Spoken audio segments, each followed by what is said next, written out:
Dan selanjutnya mari kita sama-sama menyimak paparan dari Bapak Robi Sunata yang merupakan perwakilan dari Sahabat Cagar Budaya. Kami persilakan Pak Robi. Terima kasih, terima maaf. Alfa, Pak Is, Misi, Pak Kiki, Bu Adela, Pak Hari, pekerjaan utamanya apa? dan semua teman-teman sudah hadir di Dia sini. punya usaha. Saya boleh buka sama istri. masker? Bisnis ya? Iya. Oke, saya hanya akan melanjutkan apa yang sudah Muslim nggak masalah? disampaikan oleh Pak Alfa dan Pak Is. Taktik dan strateginya saya sangat mendukung sekali dari komunitas.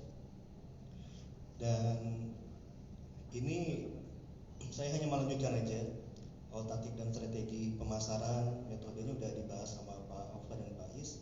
Kalau saya, karena kita hari ini ingin membahas soal wisata heritage di Palembang yang berbasis Sungai Musi, jadi hari ini saya bikin paparannya berisi mengenai hal-hal yang mungkin bisa membantu menguatkan mengenai ide yang akan kita bangun hari ini. Idenya adalah kita ingin bikin wisata yang berbasis susur sungai, river cruise.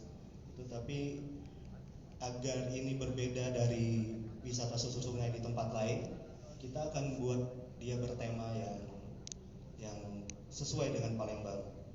Berdasarkan hasil uji petik Backcraft, Palembang itu unggulnya ada di dua hal, Bapak-bapak Ibu, yaitu kuliner dan sejarah. Nah, jadi kita akan pakai itu. Dua-duanya bisa, tapi hari ini kita akan mungkin dengan heritage bangunan atau sejarahnya dulu.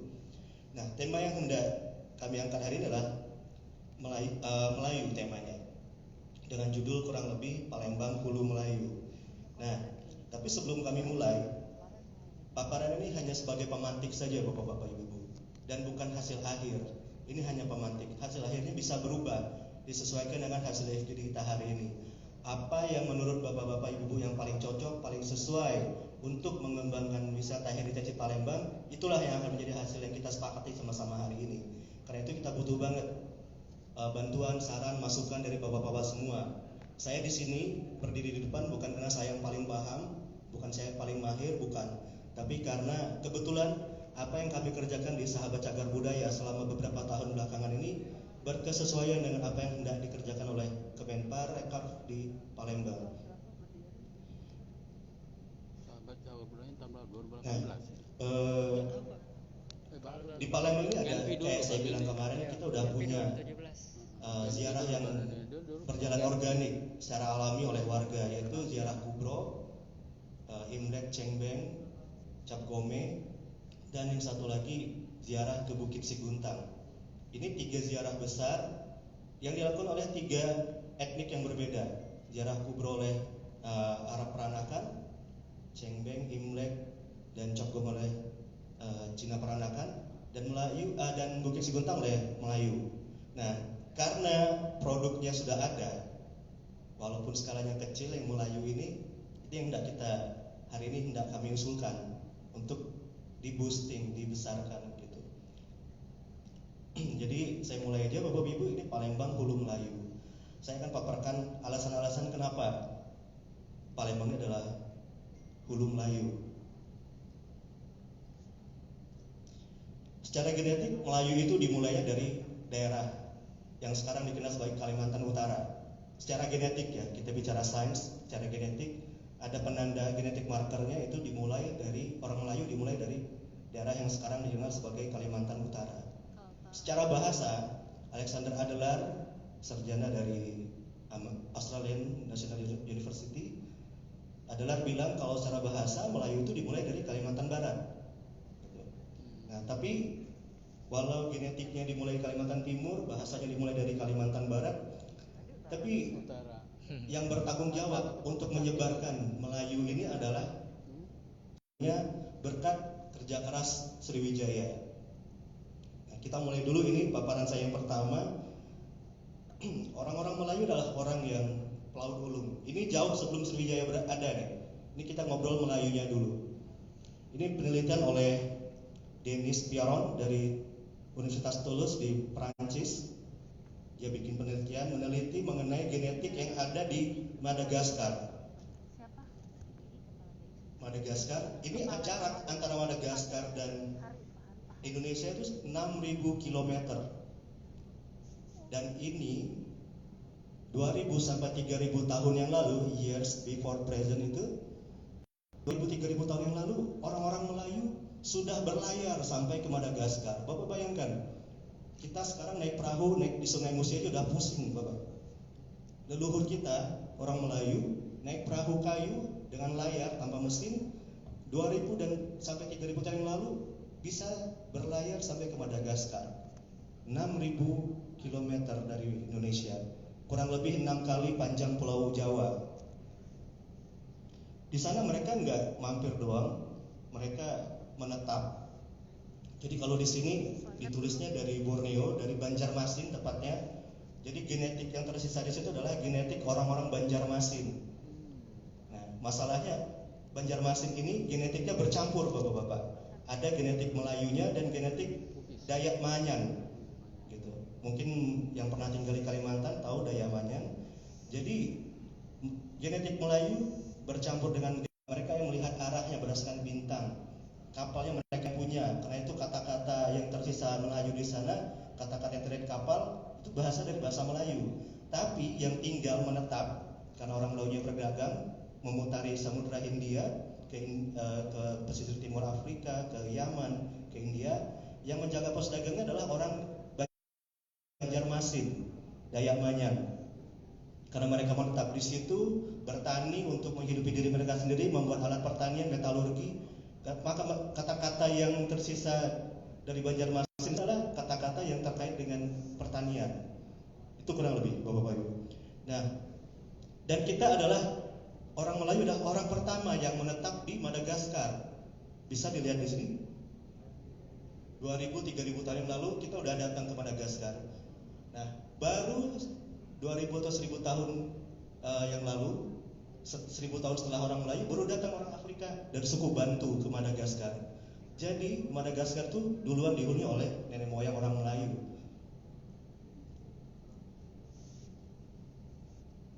Selanjutnya boleh? Ya, untuk memperkuat soal ini ada catatan juga. Kecepatan ini. Ini ada catatan kuno dari tahun 50 Masehi kurang lebih ya. Dari Periplus of the Erythraean Sea. Catatan kuno orang-orang Yunani mengenai perdagangan yang terjadi di Laut Hindia.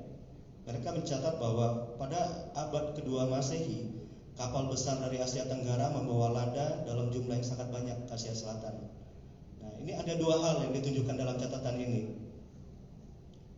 Pertama, bahwa orang Melayu dari Asia Tenggara sudah berlayar di Laut India dan mereka dilihat sama orang-orang dari Yunani, Timur Tengah. Dicatat. Yang kedua, mereka bawa lada dalam jumlah yang banyak. Gitu. Jadi ada hal perdagangan dan hal kelautannya yang ditunjukkan oleh catatan ini. Itu menunjukkan bahwa lada bukan hal yang baru diperdagangkan di Asia Tenggara oleh Sriwijaya. Sebelum Sriwijaya ada, orang Melayu sudah memperdagangkan ini. Lanjut, Pak.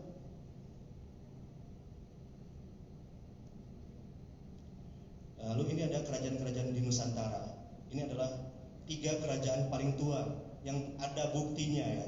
Kalau enggak yang ada buktinya, ada kayak Koying, Kantoli, ada Holotan. Itu kita dapat dari catatan Cina. Tapi yang meninggalkan jejak dalam bentuk prasasti ini adalah 3. Kutai, Tarumanegara, dan Sriwijaya. Sebagai pembanding, saya tambahkan di bawahnya Singasari dan Majapahit untuk menunjukkan berapa jauh sekali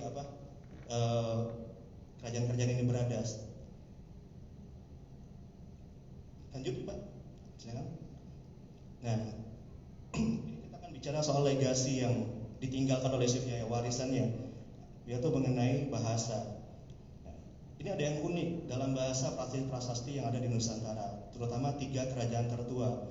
Kutai itu buat bikin prasasti yang paling awal, tapi dia berbahasa Sanskerta. Sanskerta adalah bahasa dari India. Lalu ada Tarumanegara yang seumur dengan Kutai. Prasastinya juga banyak dan juga berbahasa Sanskerta.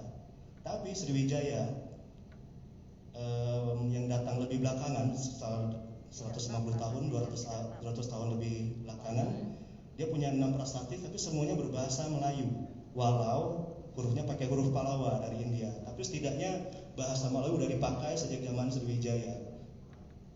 Dan inilah bahasa asli kita di Palembang, karena prasasti Sriwijaya ini ditemukan di Palembang, ditulis dalam bahasa Melayu. Jadi inilah bahasa asli kita di Palembang, bahasa Melayu. Silakan lanjut, Pak. Contoh untuk legasi bahasanya adalah ini, ada kutipan dari Prasasti Kedukaan Bukit. Di sini kalau bapak-bapak ibu-ibu baca, ada beberapa kata yang bisa dikenali, kata-kata yang masih dipakai sampai hari ini. Ini tertulisnya Datam Marfuat Vanua Sriwijaya Jaya Sedayatra Subiksa Nityakala. Datam ini kalau kita sekarang nyebutnya datang, Marfuat ini membuat, Wanua ini benua.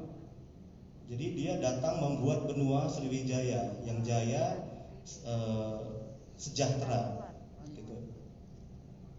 Kata-kata ini masih dipakai sampai hari ini. Datang membuat Wanua. Ini hanya contoh aja, masih banyak contoh lain. Silakan, Mas. Di Telaga Batu kita ada juga nih prasasti yang terkenal karena prasasti persumpahan. Jadi saya kutip bagian yang sumpahnya aja, karena orang Palembang juga sampai sekarang masih suka nyumpah-nyumpah. Sumpah itu. Ini ada tulisannya niwunuh sumpah dari mang-mang kamu, ada tidak bakti di aku. Ini juga mengandung beberapa kata yang masih kita bisa kenali, masih dipakai sampai hari ini. Niwunuh ini dibunuh, sumpah adalah sumpah dari mang-mang kamu, masih dipakai tidak bakti, tidak bakti di aku. Kata-katanya masih dipakai sampai sekarang. Jadi ini adalah kata-kata yang sangat kuno, warisan dari Sriwijaya kepada kita di Palembang. Bukan di Palembang aja sih, Asia Tenggara lah, karena Sriwijaya kekuasaannya, wilayahnya, keluasannya sampai ke selatan Thailand dan memberi pengaruh di Jawa, di Filipina juga. Silakan. Ini ada beberapa jabatan yang tertera di prasasti persumpahan Telaga Batu. Ada Raja Putra atau anak raja, Prostara, Menteri, Bupati, ada Jenderal. Ini jadi dalam prasasti Telaga Batu itu disebutkan nama-nama pejabat tinggi yang diancam oleh sumpah. Jadi mereka disumpah untuk setia kepada Datu Sriwijaya. Kalau tidak setia, mereka akan mati dimakan sumpah. Nah, prasasti ini karena mengandung nama-nama pejabat tinggi, diletakkannya menurut dugaan diletakkan di ibu kota Sriwijaya. Nah, lokasinya karena Telaga Batu ditemukan di wilayah Satu Ilir yang sekarang masuk ke wilayahnya PT Pusri, maka banyak teman-teman yang menduga bahwa Istana Sriwijaya itu atau minimal pusat kerajaan Sriwijaya itu ada di Satu Ilir, tepatnya di pabrik PT Pusri itu. Iya, gitu. kapal digali bawahnya itu banyak. Lanjut, Bapak. Iya. Nah, ini ada profesi-profesi di Kadar Sriwijaya. Jadi Prataya, bangsawan, Puhawang, kepala kapal atau nahkoda, Vaniaga, pedagang, ada buruh, pekerja. Jadi ini masih dalam prasasti Telaga Batu tadi disebutkan. Ini termasuk orang yang dimintai sumpah untuk setianya. Kita bisa lihat sini, sangat bahari sekali karena ada nahkoda, ada pedagang, gitu. Juga ada pandai besi. Jadi besar kemungkinan orang Sriwijaya udah mengenal besi dan metalurgi dan membuat senjata sendiri. Lanjut, Bapak. Lalu legasi lain selain bahasa dan genetik, ya genetiknya udah sampai Madagaskar. Bahasanya tadi kita lihat hari ini menjadi bahan baku untuk membuat bahasa Indonesia salah satunya, selain bahasa Malaysia ya. Lalu juga ada pesan lingkungan. Jadi pada tahun 684 Masehi, ini prasasti ketiga atau keempat di Palembang dari masa Sriwijaya. Pada masa itu Datu Sriwijaya, Depun Yang Sriwijaya Nasa udah peduli lingkungan. Jadi bahkan teman-teman dari Kompas menyebut bahwa Dapunta Yang Sriwijaya Nasa itu adalah SJW lingkungan pertama gitu. Kurang lebih begitu. Nah, dia udah membuat prasasti tentang pembuatan taman yang berisi pohon-pohon buah-buahan yang bisa dinikmati oleh orang-orang, warganya, masyarakat Sriwijaya maupun pendatang. Dia sebutkan itu beberapa pohon, silakan Pak dilanjutkan. Ada pohon niur. Nah ini juga lagi-lagi beberapa kata nama pohon yang dari masa Sriwijaya 1300 tahun yang lalu masih bisa kita kenali sampai hari ini. Niur, hanau, rumfia, haur, buluh, patung. Nah di bawahnya ada kata talaga. Ini semua kata-kata dalam bahasa Melayu yang masih kita kenali sampai hari ini. Lagi-lagi legasi bahasa, warisan bahasa. 1300 tahun yang lalu bahasa ini sudah dipakai, sampai hari ini masih lestari. Insya Allah akan terus lestari sampai masa yang sangat lama. Nah ini pesan-pesan lingkungan ini mengenai membuat taman, membangun, memberi pelayanan kepada masyarakat Sriwijaya, dan juga mengenai pengelolaan lingkungan. Karena Taman Talang Tuo ini, Sri Setra nama tamannya, dibangun di daerah perbukitan yang bersebelahan dengan rawa. Jadi dia bikin untuk mengendalikan air supaya bisa ditanami, dibikin irigasi, dibikin bendungan, dibikin dam. Di situ yang menunjukkan keahlian teknis leluhur kita mengenai pengendalian lingkungan. Ya, silakan Pak. Nah, ini Kuto Gawang. Ini adalah lokasi yang kita kunjungin kemarin. Kita naik kapal kemarin, terus kita berhenti di Pulau Kembaro. Nah, ini Pulau Kembaronya, Bapak-bapak, Ibu-ibu. Kita kemarin di kelenteng di sebelah sini. Benteng pertahanan Kesultanan Sriwijaya ada Sultanan Palembang Darussalam ada sebelah sini. Jadi kelenteng itu ada di sisi ujung paling barat Pulau Kembaro yang kita turun kemarin. Bentengnya ada di ujung paling timur. Kemarin teman-teman SCB main ke situ, 65 orang.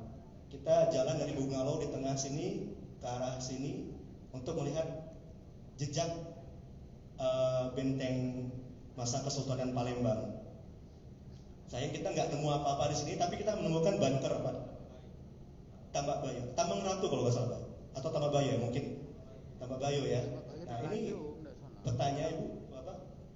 Kemarin kita kesini, kita nggak nemu bentengnya, tapi kita menemukan bangunan-bangunan yang telah dihancurkan, sisa tahanan masa G30 SPKI, dan ada sebuah struktur yang diduga merupakan bekas struktur pertahanan Jepang di Sumatera Selatan.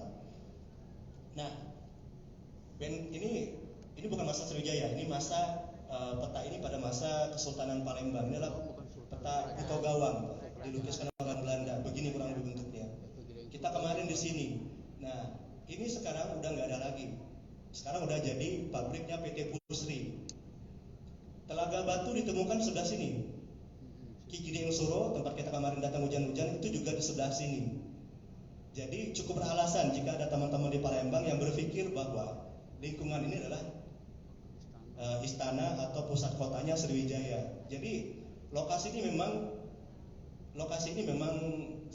kuno sekali, memang bertumpuk-tumpuk sejarahnya di situ. Dan ketika kita bawa turis ke sini, cerita yang diceritakan bisa banyak, bukan hanya melulu mengenai kisah romansa Shakespeare, Siti Fatimah dan Tan Bunan, tapi banyak mengenai Sriwijaya, mengenai kesultanan, mengenai perang-perang yang dihadapi oleh Palembang. Nah, dalam peta ini juga terlihat ada pagar kayu yang melintang di Sungai Musi yang saya sebut kemarin, Bapak-bapak, Ibu-ibu. Inilah sistem pertahanan yang dilakukan oleh orang Palembang untuk menjaga ibu kota agar tidak diserang oleh kapal lawan. Jadi muara Sungai Musinya ada sebelah sini ya. Ini ke arah sini, ke arah hulu, ini ke arah hilir, ke arah muara. Jadi kapal-kapal yang masuk dari yang hendak menyerang, yang masuk bisa dihadang di Pulau Kembaro. Karena itu jika ada wisata minat khusus yang bisa dikembangkan, kita bisa naik kapal berhenti di tengah Sungai Musi untuk menceritakan khusus perangnya aja, supaya teman-teman turisnya bisa dapat bayangan mengenai betapa luas Sungai Musi yang hendak dipertahankan ini, gitu. Dengan menceritakan narasi storytelling mengenai teknologi di masa itu yang tidak seperti sekarang, mengenai keunggulan teknis, engineering yang bisa dipunyai sehingga bisa ini dalam Sungai Musi antara 14 sampai 16 meter pada masa itu. Jadi kalau hendak membuat pagar dengan balok kayu yang ditancapkan di dasar Sungai Musi, pasti balok kayunya panjangnya lebih dari 14 meter. Itu bisa jadi bahan cerita yang bagus sekali mengenai sumber bahannya, bagaimana cara membawanya ke sini, bagaimana cara menusukkannya ke Sungai Musi. Itu akan menjadi narasi yang menurut kami akan sangat menjual karena ini tidak ditemui di tempat yang lain di Indonesia. Nah, di sini juga ada benteng lain di sisi sebelah sini. Ini benteng bagus. Ini daerah yang dikenal sebagai Bagus Kuning kemarin. Sebenarnya ini yang pelaju. Gitu.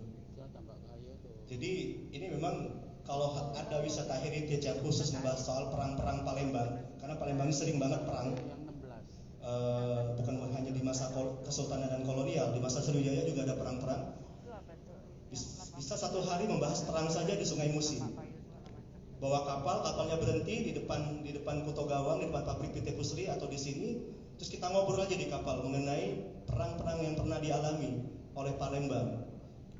Misalnya mengenai perang Banten melawan Palembang. Banten menyerang Palembang, pasukannya besar, benteng sudah terancam, tapi akhirnya ada lucky shot. Tembakannya mengena kepada Maulana Hasanuddin, Sultan ketiga Banten.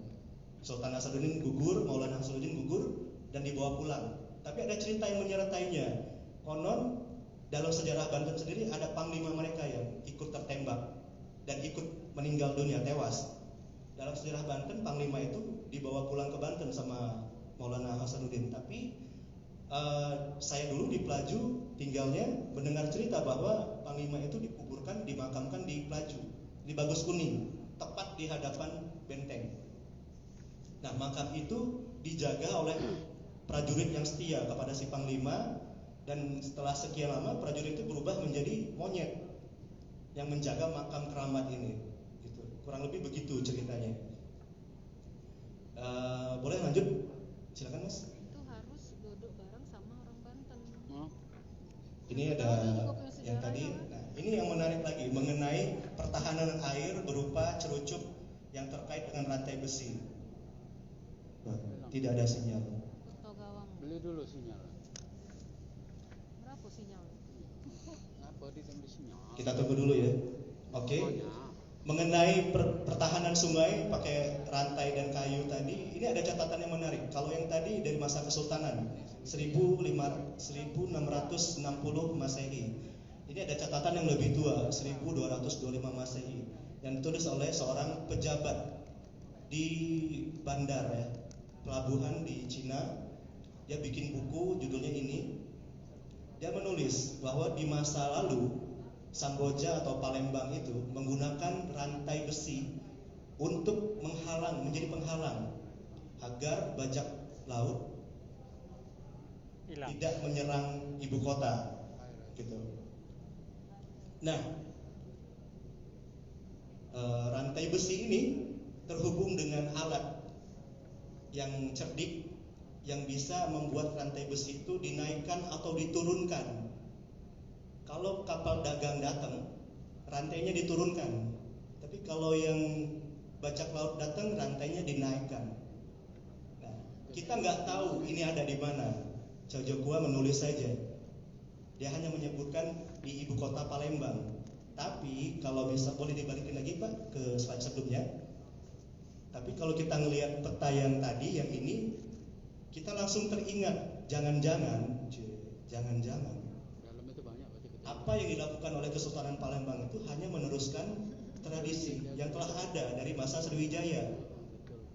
Mereka datang mendirikan kerajaan Palembang, mereka mendengar cerita di sini lokasinya dulu ibu kota Sriwijaya. Oke, kita bikin kesultanan di sini di lokasi yang sama. Oh, dulu cara pertahanannya seperti ini Sriwijaya. Oke, kita buat, kita ikuti.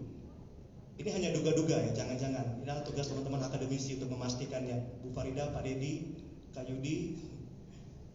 Tapi pikiran liar akan berimajinasi mengenai, oh jangan-jangan ini udah lama nih, udah lama ada.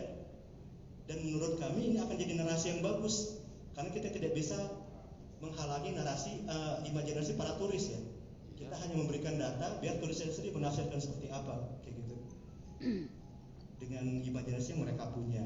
Lanjut, Mas. Lanjut lagi boleh.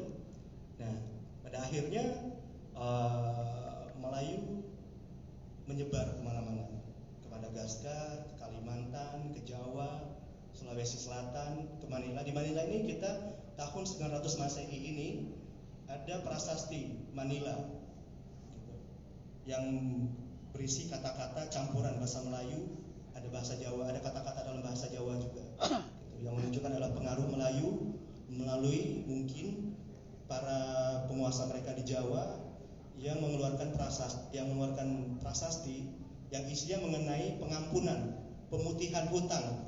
Jadi ada orang di Filipina yang berhutang kepada orang Melayu mungkin dari Jawa, dan hutang itu diputihkan, kurang lebih begitu kisah isi prasastinya. Lalu selain genetik, bahasa, orang-orang juga menyebar dari Palembang. Para Meswara tahun 1397 untuk menghindari tekanan dari Majapahit, dia keluar dari Palembang, pertama ke Tumasik, lalu ke Sungai Muar dan mendirikan Malaka. Uniknya ada legenda yang mungkin para Meswara ini menurut kami adalah tokoh sejarah, historical figures, karena dia disebutkan dalam catatan perjalanan Cengho. 1397 Masehi dia keluar dari Palembang, 1405 Masehi dia diakui kekuasaannya oleh Kekaisaran Cina sebagai penguasa Malaka. Nah, selain para Meswara ada tokoh yang Sangsa Nila, Sangsa Purba yang juga diceritakan hijrah dari Palembang keluar menyebar. Uniknya Sang Nila Utama ini ada patungnya di Singapura, sementara di Palembang sendiri nggak ada. Luar biasa cara Singapura menghargai orang-orang yang mendirikan negara mereka, founding fathers mereka. Selain Raffles, mereka juga punya Izin Pak Robi 5 menit lagi ya Pak. Punya patung Sang Nila Utama. Lalu ada Si Daniang atau yang lebih dikenal dengan Nyi Gede Pinati, dia ke Gresik, adalah ibu asuhnya Sunan Giri. Lalu ada Raden Patah yang mendirikan Kesultanan Demak. Silakan Mas, lanjut. Nah itu aja dari saya, bapak-bapak, ibu-ibu. Kalau kita bicara Melayu, nggak cukup Palembang saja, Sriwijaya juga nggak cukup Palembang saja, ini terlalu luas. Jadi kalau kita bilang Melayu dari Palembang saja tidak, lebih pasnya mungkin Melayu menyebar luas. Tapi karena Sriwijaya itu ada pusatnya di Palembang, berdiri di Palembang, menuju ke masanya di Palembang, jadi tidak berlebihan lah kalau kita bilang bahwa Melayu itu besarnya di Palembang, dari Palembang untuk dunia. Mohon maaf atas segala salah kata saya. Terima kasih. Wassalamualaikum warahmatullahi wabarakatuh. Waalaikumsalam warahmatullahi wabarakatuh. Terima kasih Pak Robi, amat menarik sekali bahwa memang sejarah di Palembang ini luar biasa. Kita beri aplaus sekali lagi kepada 3 pemampar kita yang hebat pagi hari ini. Kalau boleh saya rangkum sedikit bahwa tadi Pak Alfa mengungkapkan mengenai potensi Sungai Musi dari segi Provinsi Sumatera Selatan Pak ya, di mana yang melintas 5 kabupaten kota. Dan Pak Isna ini fokus membahas Sungai Musi yang ada di Kota Palembang, dan juga lebih fokusnya untuk wisata religi, dan Pak Robi tentang sejarah yang ada di Kota Palembang. Baik, untuk sesi selanjutnya 30 menit ke depan kami persilahkan kepada para peserta yang ingin bertanya, mohon dapat menyebutkan nama dan asalnya dari mana. Untuk sesi pertama kami minta 3 orang bertanya. Kami persilakan.